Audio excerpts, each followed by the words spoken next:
para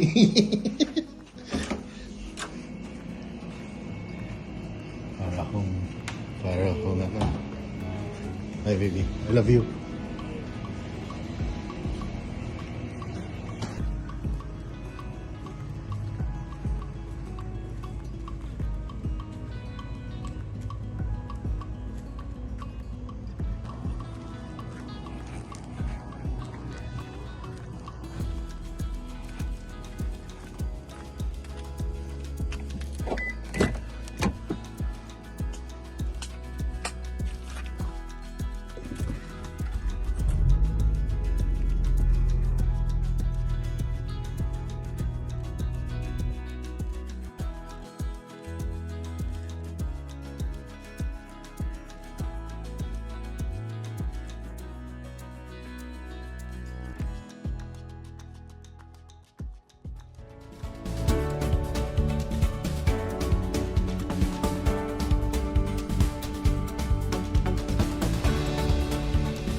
Good morning guys. So today it's 12:52 a.m. guys. Magtataka kayo kung bakit good morning but it's pitch black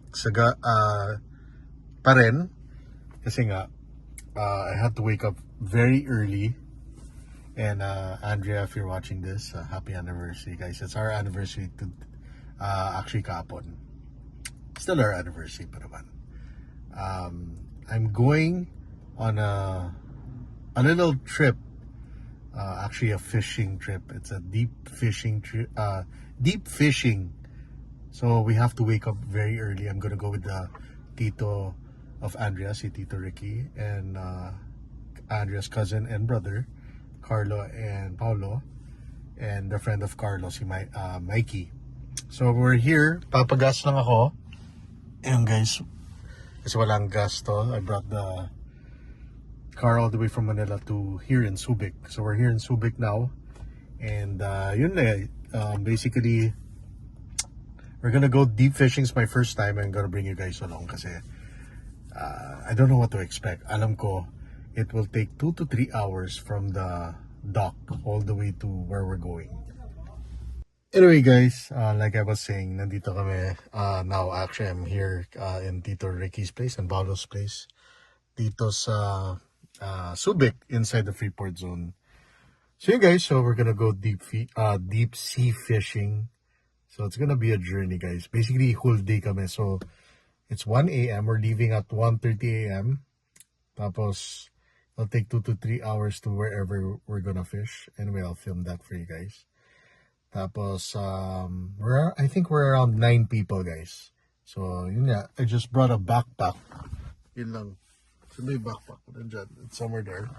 Tapos towel, extra shirt kasi mainit na yun guys, summer. I have sunblock para hindi tayo diba? Hindi tayo magkaroon ng, just to protect us, diba? From the harmful sun, diba? Tapos sa water, ayan, kailangan natin ng water guys. Anyway, magdadala sila ng a cooler with drinks and sandwiches, and we're gonna cook whatever fish we catch fresh sa boat. So we can cook it or we can sashimi it or kilawin, ganon. So papakita ko sa inyo yan. I'm actually excited what type of fish we're gonna catch kasi these fish I would assume will be big kasi nga where we're going is basically, because it's deep water, bigger the fish, diba?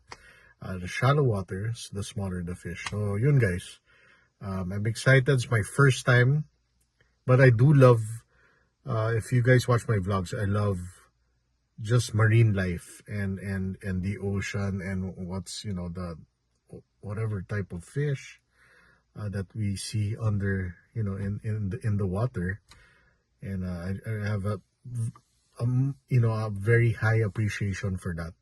And I'm just excited to do this with Andrea's tito, her brother, and her cousin, and then I'm gonna bring you guys along, and let's see what's gonna happen in a bit. Okay, I'll see you later. We follow Orly, the old man always. Okay. Okay. I have to get the. I don't know what happened to the book. It's not here. We have to line up, no? You're the first. Butok is next. I am third. Then the fourth will be the master. Okay. And once we have all four, you guys, three of you just observe. That's all. You observe. It's more complicated than you think. Yeah. It's definitely not like a liraya where you just do it like that and wait for the fish to come. It has to be active. Yeah. Basic difference is in fresh water, you wait for the fish to come. Okay. In seawater, you go to the fish Yeah. actively. You go to the fish active. That's the main difference. How deep is it? 1,000 feet or more. Wow.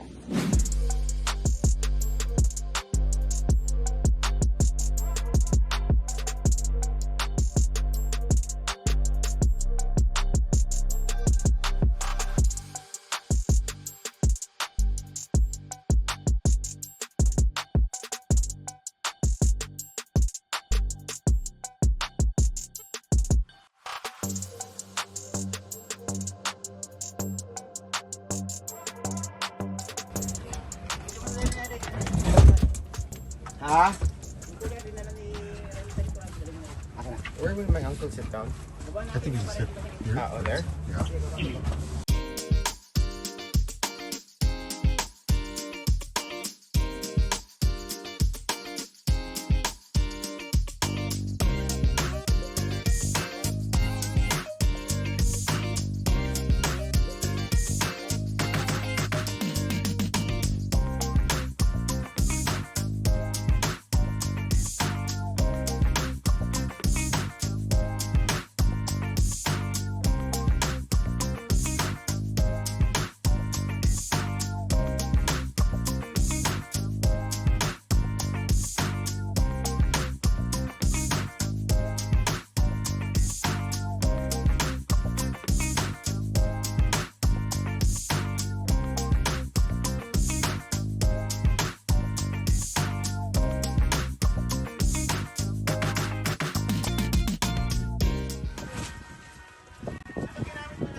Zero. Anong isda yan, kuya? Dito. They caught a fish.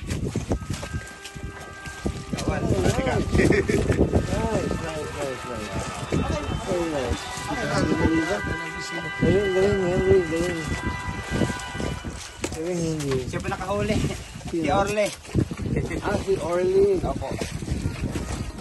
Orly, subscribe mo. Bigay mo dito sa... Sarap po yan. Hawayan pa presyo. Pag natikman nyo to sir, masarap po ito. Ay, sa isang po yan. Sa isang. Dito muna po natin.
effort. Fighting, you see it? Yeah. Lumalaban eh. So pag lumalaban, bitaw. There, right? Then bawi. Ayan, no? Hindi Yeah. mo pwede iangat. Yeah. Or it will stop, di ba? If you fight it. You have to let go. Fighting, no? I can hear it. Yeah. I wish I had a super long stick. Hindi pwede. There, oh, fighting pa rin siya. Takoy. Pang-hook.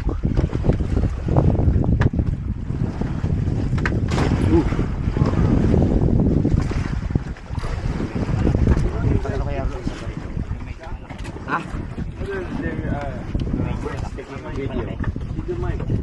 Sa taas po ba kumain? Sa taas? Ha? Sa taas siya kumain? Sa taas.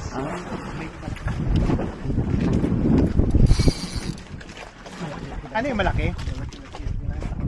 Ha? Malaki to. Sa taas na siya kumain.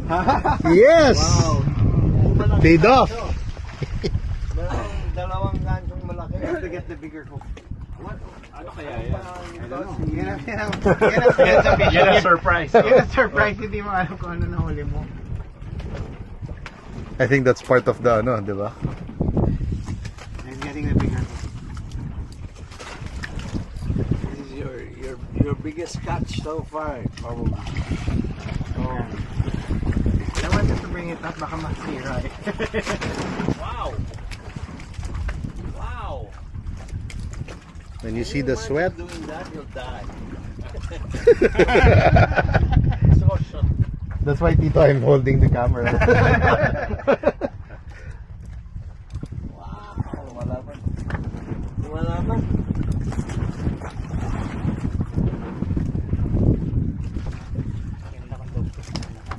Hindi mo na kailangan ng belt pag ganun.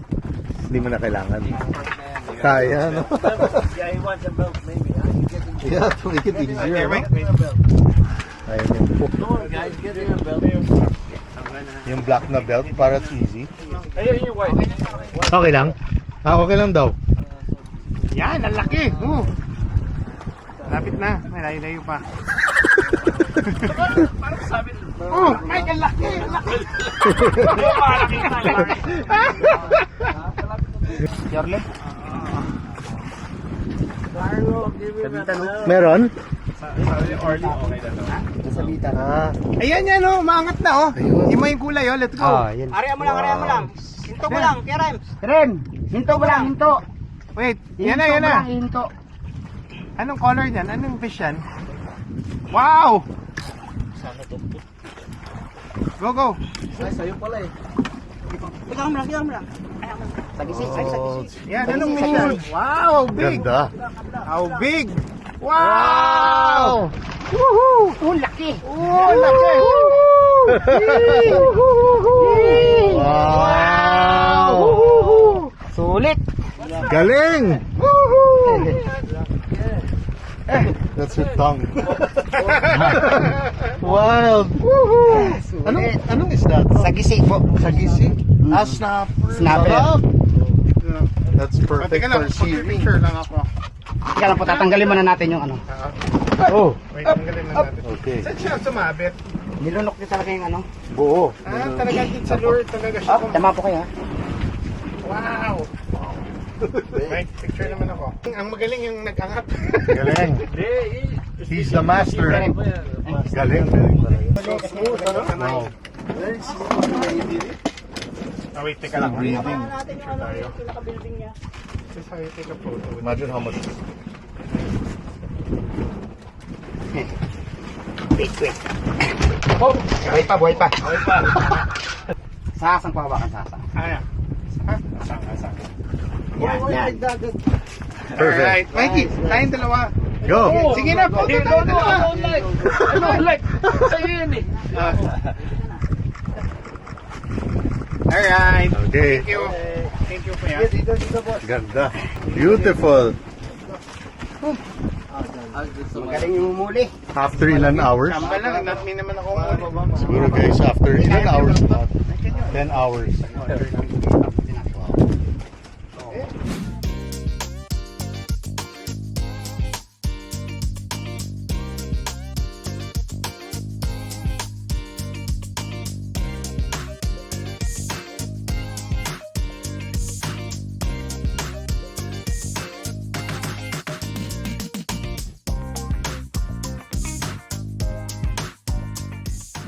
And it had a tongue. It didn't have teeth. Bago pa tayo.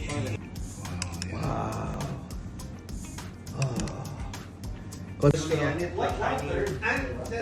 This is fine. Just wash it a little.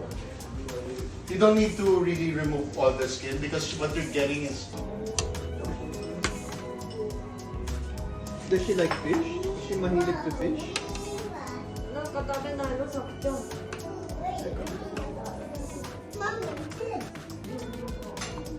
Tito Ricky's. Thank you. Who else doesn't have? Simple lang. Can I see that Nothing there? is There, can I malasa look? because the bone. Can I see? The best. Yeah, the bone is there. Yeah, and there's also The simplest quite a are the lot best. there. Well, This two one. aromatics. Or three. How many are there? Well, there's Soy sauce and yeah. Put this together. Thank you. Just a little on it. Follow. Look here. Close your mouth. Close your mouth. Close. Yes. Smile, smile. Okay. Oh, this is tough. Soy sauce ba? Kilawin or hindi? Hindi, asin lang. Research na ako. Ayun yung jig, di ba? 500 grams, right? We use 500. Sakto lang tulog ako na. Totoo lang for photo. I'm just here for the videos.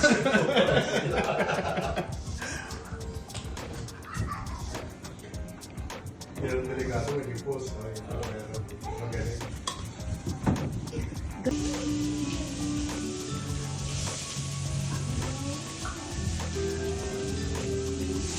Mike, you want to turn on the...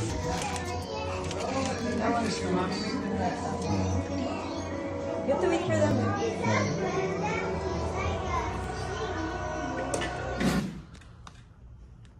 Hello guys. So, it's already afternoon.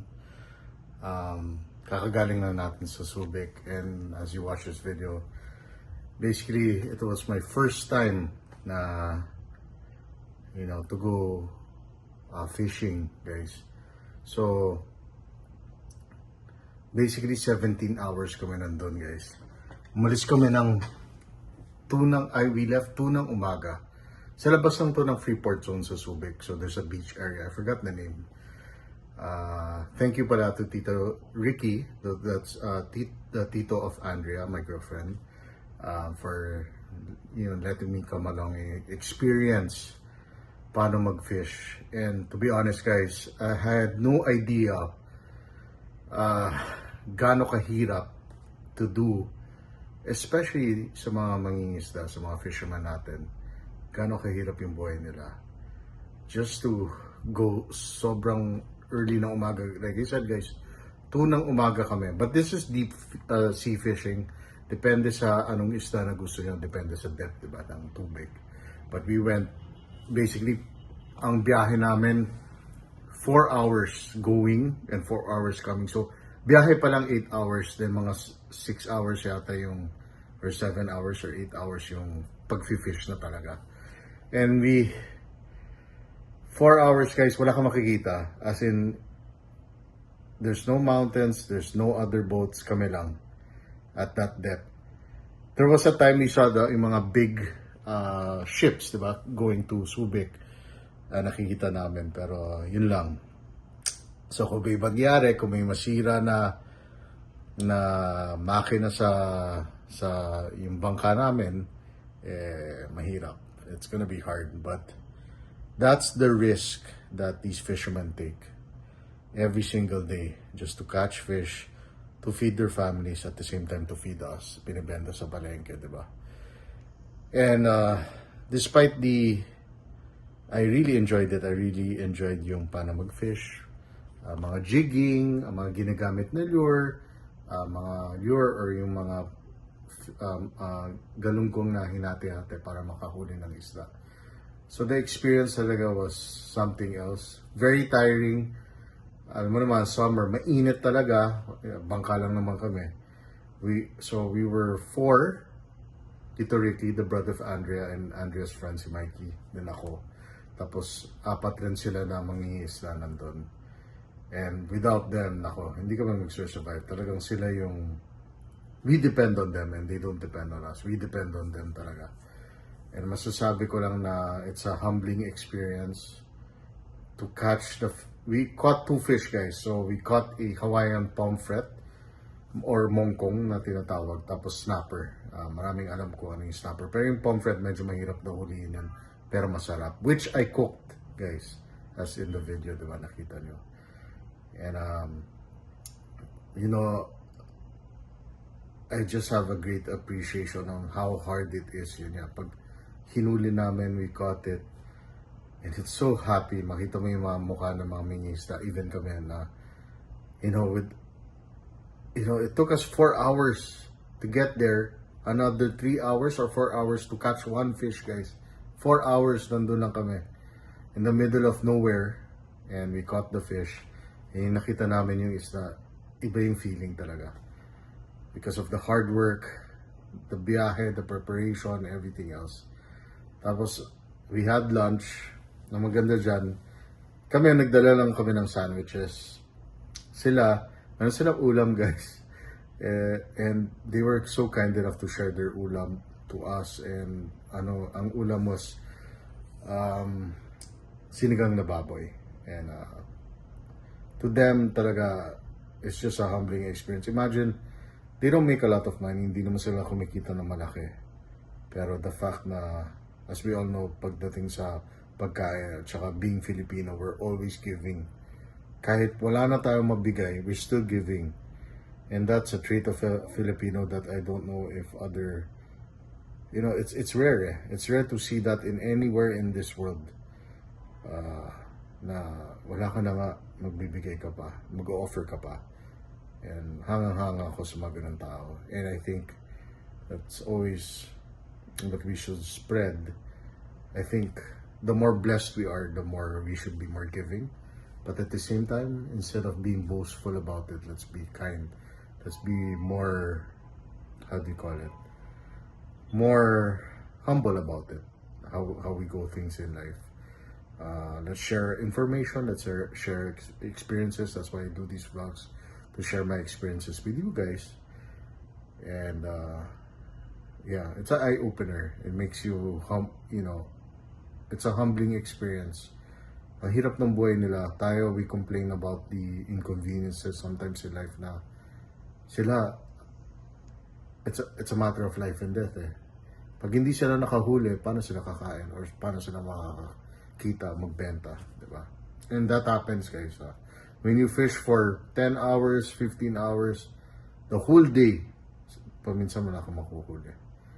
So, yeah, I just wanted to do this vlog because it's my first experience. And I just love the experience. So, I'm just grateful for it. And in the near future, I want to do it again. And maybe by that time, marunong na ako mag-isda talaga. It's my first time, so medyo nangangapapa ako. But I just wanted to go there for the experience. Waking up 1 in the morning, leaving at 2 in the morning, arriving back at 8 p.m. guys. So then, basically 2 a.m. kami umalis, 8 p.m. kami bumalik. So that was a great experience, and I'll forever be grateful. And I hope you like this vlog, and I'll see you on my next vlog. Always take care.